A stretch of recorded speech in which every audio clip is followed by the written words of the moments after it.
BBOR, Black Box Online Radio, coming to you from West Virginia. Today we're going to be talking about the case of Sybil Isabel Dorset. And this is something that's kind of deviating from the traditional true crime pathway that we've mostly explored on this channel. But this is one that I'd wanted to talk about for a while, but I just didn't exactly know how we were going to examine that. Sybil Isabel Dorset was born on January 25th, 1923, and she died on February 26th, 1998. Her real name was Shirley Ardell Mason, but she became more well-known as Sybil because of, well, I guess you just say she's the person that you think about when you deal with things like multiple personalities, dissociative identity disorder, and she was reported to have had 17 multiple personalities, and then sometimes they report it as 16 because there's one that's kind of like halfway in and halfway out. But the problem was, though, a lot of people really want to know, like, what is multiple personality disorder? How does this affect the brain, and what really is happening with all of this stuff? And I have to say, as we introduce this, I'm not a psychologist or psychiatrist. I'm not any sort of medical professional. I'm just somebody who watches this stuff and reads this stuff, just any ordinary person. And I think that there is a certain sense of value in that, because then you don't have to be thinking down the traditional pathways. You can sort of look at things just like kind of in a more honest fashion, and you don't have to compartmentalize your thinking, and you don't have to worry about how it's going to look back on you. I mean, you're just kind of, the point is to get the truth. That's all we can say. And maybe if you think that a certain definition doesn't line up with the professionals' definitions of something, that's fine. I mean, like, because, like, don't you guys ever think about that sometimes when you're just, like, listening to somebody talk about a particular issue, and then you're just like, wait a second, is that really the best way to describe it? I mean, I think we all kind of deal with some things like that. But the thing is, though, you can't really talk too much about Sybil Isabel Dorset or Shirley Mason, as we said, without mentioning a certain individual named Cornelia Wilbur. Cornelia Wilbur was her doctor, and they kind of went about the case of Sybil in a very different way. In short, they talked about how she had a very big fear of hospitals. Shirley Ardell Mason, she had 17 different personalities, and we don't need to describe the multiple personalities in detail too much, because the focus of this segment is this a genuine incident, or was this a fabrication that was created by Dr. Cornelia Wilbur? But Sybil has this fear of hospitals, so she wasn't really examined by that many other people. And when we were talking about this years ago, I was having a conversation about Sybil, and so the person told me, were Dr. Wilbur's findings ever published in a scientific journal?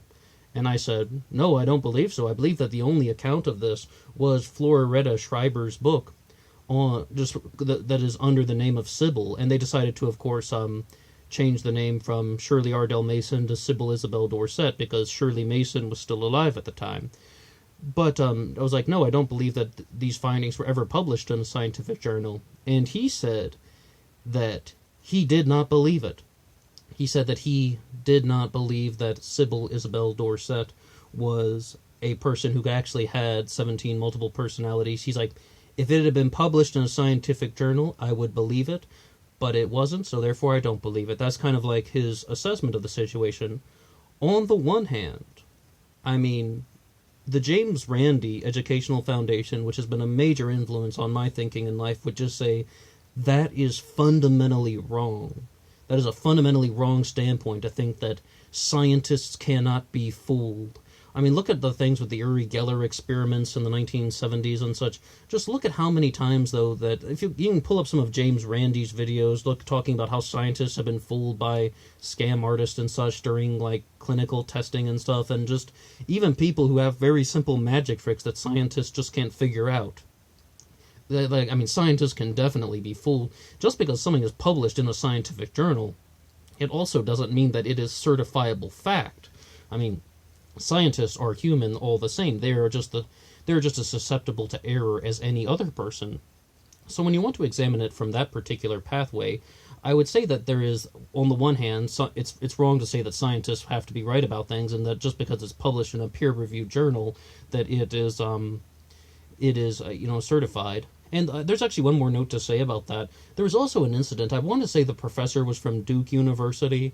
I saw it on one of the countdown sites years ago. Like, he was just saying that, like, these scientific journals are just, they're just publishing the sort of most kind of, the things that are just cramming in fancy words and, like, fancy adjectives. And, like, they're going for more just like how is the sentence composed as opposed to the content material. And he wrote a scientific paper that was nonsense, but it used a very wide range of vocabulary terms, and it got published, and he immediately came out and said that it was a hoax, because he's just like, hey, I just wrote a bunch of nonsense, but I used a bunch of fancy adjectives, and people thought this was real. Scientists can be fooled, so that's fundamentally wrong. The other side to say about this is that, well, yes, that guy has a genuine point about Sybil Dorsett. Why weren't more people involved? Isn't it a little bit too convenient that she has this phobia of hospitals, so she's only really going to be kind of examined by Dr. Cornelia Wilbur, and how are other scientists going to confirm her findings? This brings us to a very interesting point with the case of dissociative identity disorder. Does it exist at all? On Netflix last year, I was watching the documentary about it, and they were talking about a hypothesis that the therapist is the person who might actually be responsible for the creation of dissociative identity disorder, multiple personality syndrome, as the general public might refer to it as. But, like, what they're sort of saying is that they kind of give a name to the kind of mood or behavior that a person is experiencing, and then that mood or behavior is like kind of like exacerbated. Like, when the person is kind of just sort of feeling a little bit silly, then they might sort of give like that a name to that sort of set of emotions and behaviors.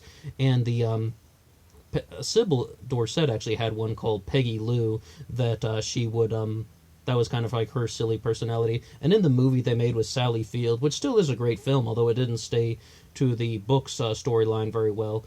But Sybil Dorsett actually had two personalities named Peggy Lou and Peggy Ann, because her mother nicknamed her Peggy Louisiana. And I mean, that's the name that she said she wanted her to have rather than Sybil Isabel Dorsett. But once again, that's not really too important for this discussion. But the thing is, though, it's sort of just like when you're sort of acting kind of silly and childish, and that becomes Peggy. But what I would say about that is that that's a very, very bold statement to make. I mean, that's a very large claim that dissociative identity disorder doesn't exist. Like, a person doesn't naturally have multiple personalities. It's not the result of trauma. It's not the result of kind of the brain doing it to itself. It's the therapist is acting as an outside force on a person's thinking, and they're the ones that are kind of making the problem worse, actually. Once again, it's just a hypothesis, really. Maybe it's well known enough to be called a theory, that the therapist is exacerbating the situation.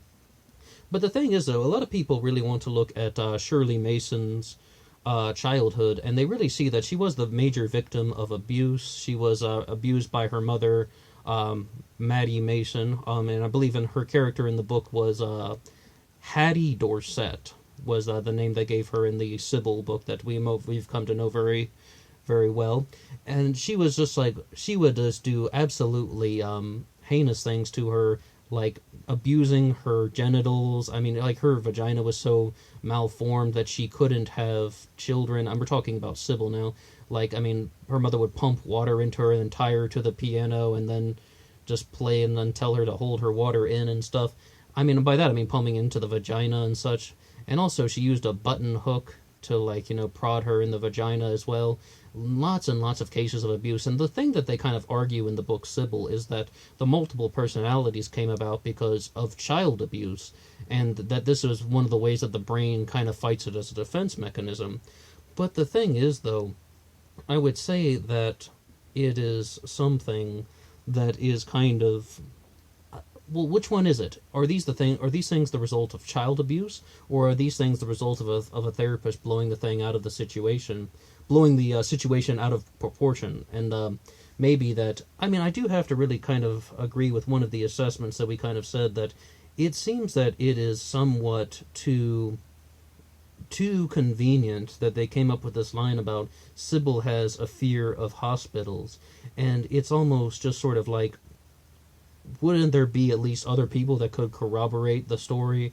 And even if, like, just where are the other people who have examined her and who are able to document her findings? It's not that scientists can't be fooled. Scientists can definitely be fooled. But it's almost just like it feels that without other people being able to review the facts and information, how would anybody know if this account is genuine?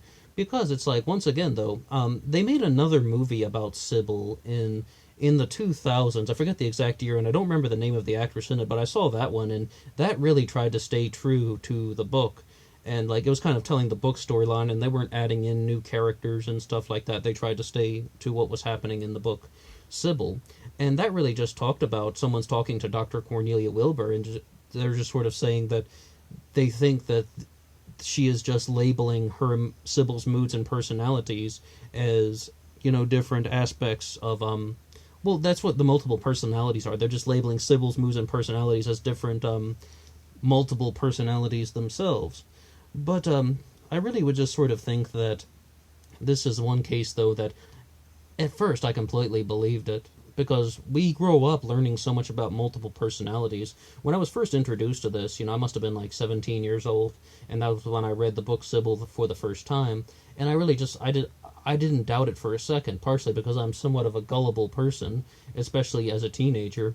But aside from that, I was just like, we are so introduced to this, whether it's films like Me, Myself, and Irene, or just reading in scientific magazines from time to time about people who have multiple personalities. It wasn't unheard of, and I was like, oh wow, well this just must be someone who has a very extreme case. But then we really begin to learn that maybe there's a little bit more to the equation, and there's a little bit more to somebody who is kind of experiencing some of these things. And I mean, like, the fact of the matter is, I wish I could just tell you right now what really is dissociative identity disorder. Does it really exist?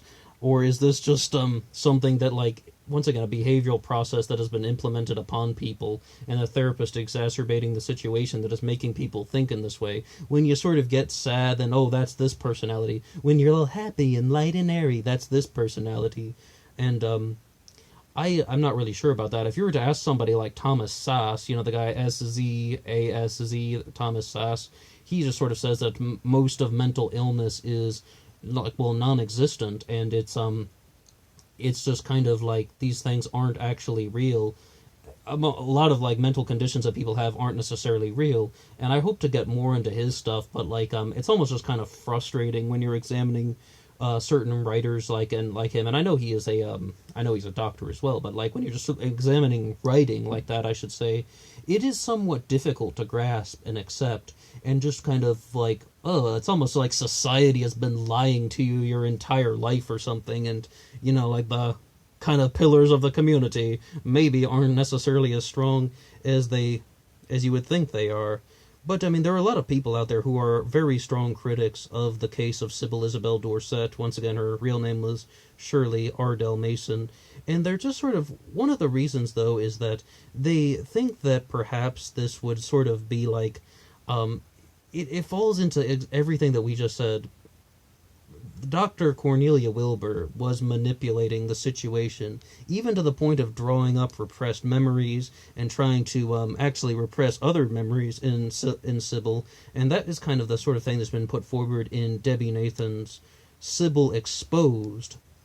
Once again, a very strong critic of the whole thing. But we just pulled up another one here. This one's called After Sybil by Nancy Preston, and that's the memoir about just sort of how the personal letters and the color plates of Sybil's paintings, and this was sort of how that Sybil grew out of this, and she went on to teach art, and this is a person who seemed to have known Sybil Isabel Dorset, also known as Shirley Ardell Mason, for a long time, but she's writing it to the contrary, saying that she did indeed have the multiple personalities. So I wish I could really just take a strong side here, but I definitely would like to read this one in its entirety, called After Sybil by Nancy Preston. The thing is, though, it's like, I mean, just because you're acquainted with somebody, especially after they've gone through the kind of overcoming of the process, how would they really be able to kind of be determined that this person has multiple personalities, as opposed to just someone who is locked in this behavioral setup? I mean, that would be very, very difficult. And you really just got to wonder about what really is the origin of a lot of things that are involved with our sort of the way we approach mental illness. How does this Thomas Saw stuff come about?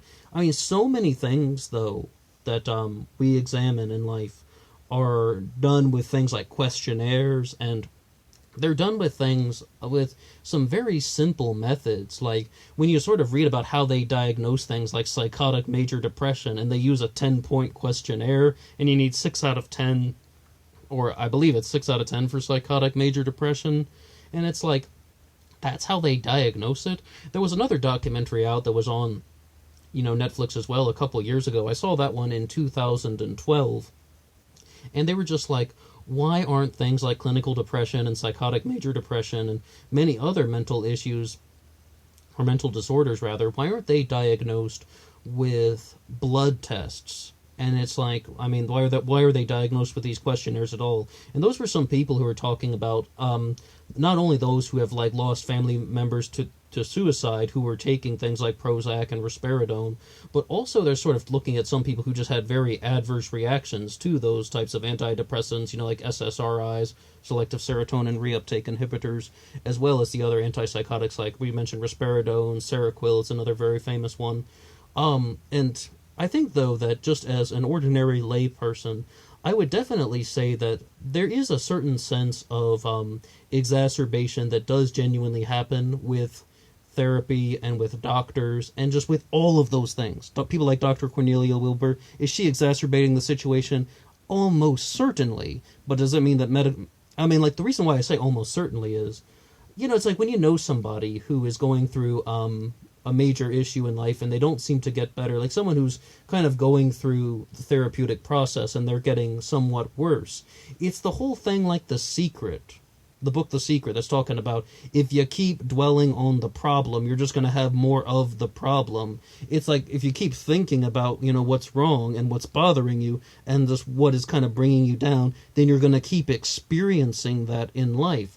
And I mean, The Secret also gets into some things about how your thoughts emit frequencies that can attract behaviors to you. I can't comment on that, but I mean, I definitely would see that there is a certain element of truth in these things when you're sort of like, when people are just always talking about, just being sad and miserable, and you've known them for 10 years, and every single day you see their Facebook status, oh, I feel sad and miserable today. Well, it's just like, I mean, they're definitely doing some things like that. They're definitely kind of focusing in on the problem, and the people who do live like that are almost always in some form of therapy, at least the ones that I've experienced in my personal life, and I see their posts and stuff, and like, there are also individuals that, like, there used to be this kind of a thing called the Risperidone Forum, where it was just people would kind of share their stories about, well, just like, what is it like when they're on the drug risperidone, also known as risperidol, and they would also post very similar things about how the drug was actually making them worse. But of course, I mean, then you have to note, is it the kind of antipsychotic medication, or is it something the therapist is doing, or are they on the wrong medication? There's so many questions that we have with this, and that's why, as we said at the beginning, sometimes it's kind of, I think that the kind of curiosity that the ordinary layperson would have with something like this is somewhat beneficial, because someone from the medical community has to take a particular side, whereas someone from the someone who is just kind of like just trying to learn about it, like, what is the truth, what is happening? Do medical professionals exacerbate the situation and make it worse? I mean, like, is that not a question we can ask? Do people have genuine mental conditions and mental illnesses? We can ask these very tough, challenging questions. But what I would say to all of this is that, yes, it is definitely possible that somehow a therapist can make a mental condition worse. It make the sort of the behavioral pattern worse. Is that what happened with Dr. Cornelia Wilbur? I'm not 100% sure. And it's almost, I mean, I think that this will be something that's going to be lost to antiquity if we are unable to have, to have had Sybil Dorset examined by multiple other, like psychologists. As somebody once told me, one scientific study does not prove anything. You might need 30 scientific studies all saying the same things. And if you had the kind of just like 30 different people examining her, and then they're like, okay, first of all, she genuinely has the mental issue that they're talking about. Secondarily, I mean, this is also something that is the result of kind of like a neurological defect, a neurological issue, and it isn't just something that happened because of kind of instilling a sort of behavioral and thought pattern from the doctor to the patient. And thought patterns are real things. Like, where it's like, as we talked about, the people who are always kind of dwelling on the problem, or even people who are sort of like always just thinking in a negative way. And I just really began to read up on that once, and I was like, why are some people always, focused on certain things that are just bringing them down? Why are they always talking about the thing that's making them angry? Why are people always talking about the thing that is making them sad and depressed, and they're always talking about the biggest and most tragic moments in their life? And one thing that I heard from on a forum, just was this, the person writing that claimed that he was a PhD in psychology who was kind of answering someone's question. I forget which forum it was, but he was just saying that is a thought pattern where your brain has kind of just created this sort of pattern in which you are thinking, and you're just you've become so used to thinking in that particular way, you don't know anything else other than that. And that's kind of the way that they're approaching cases like Sybil Isabel Dorset, where they're saying that, okay, someone has these types of behaviors, and that the doctor or the therapist is just sort of like, well, then why don't we give some names to these different ways that you're feeling? And, it's a very big hypothesis. And it's a statement that is so bold. I'm genuinely not 100% sure what to make of it. I can also say, though, that I think that it's maybe too outrageous of a claim to endorse Thomas Sauce 100%, that the majority of mental illness is non-existent or something, and that, it ties into other things like the pharmaceutical industry and the legal industry, and doctors are just sort of like, well, if they do anything else other than kind of over-medicate people, then they're going to get sued or something. If they try any sort of alternative practice, they're going to get sued. They're going to get sued, and they also can't necessarily guarantee that any alternative method is going to work. So the only answer that the doctors really have in terms of a legal issue is to kind of look at the situation and be like, well, the only thing that we know that can definitely affect somebody's thinking is to give them this type of medication, so let's give them medication. And that's kind of a response to what people would say about why do doctors throw pills at people so many times.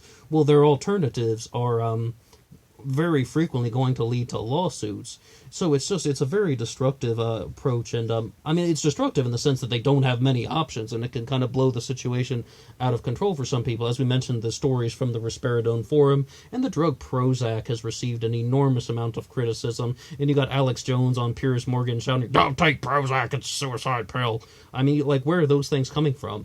It's not to say that Alex Jones is right about anything, it's just, well, why are people saying stuff like that? And we mentioned, I really say, though, that the pharmaceutical industry gets blamed for a lot of things associated with mental illness, but I think it's actually the legal framework in our society that pushes people toward things like over-medication and the kind of root cause of a lot of the things with Thomas Sass. But I want to read more about what he has to say, but the thing is, though, once again, I'm just sort of this is almost like me kind of dwelling on the problem, and someone is talking about all the nasty components of society, but you also always need to be aware of things that are kind of a pathway forward. That's why I find it's just kind of more beneficial to almost look at things like mindfulness and the benefits of meditation. By the way, the person who was saying, though, that if people have these problems with negative thought patterns, the recommended remedy was just meditation. It's a way to organize thinking, actually.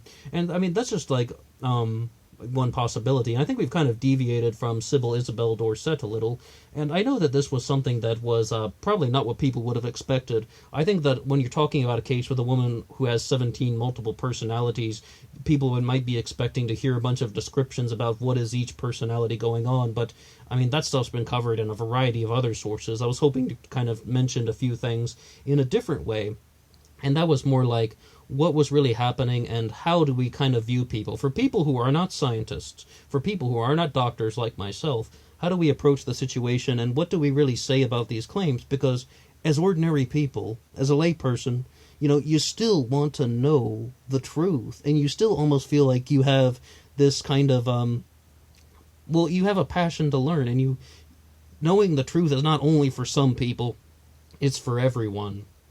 Alright, so what do you think about anything we've said about dissociative identity disorder and Sybil Isabel Dorset? Real name Shirley R. Dalmatian. Please leave a comment below, and until next time.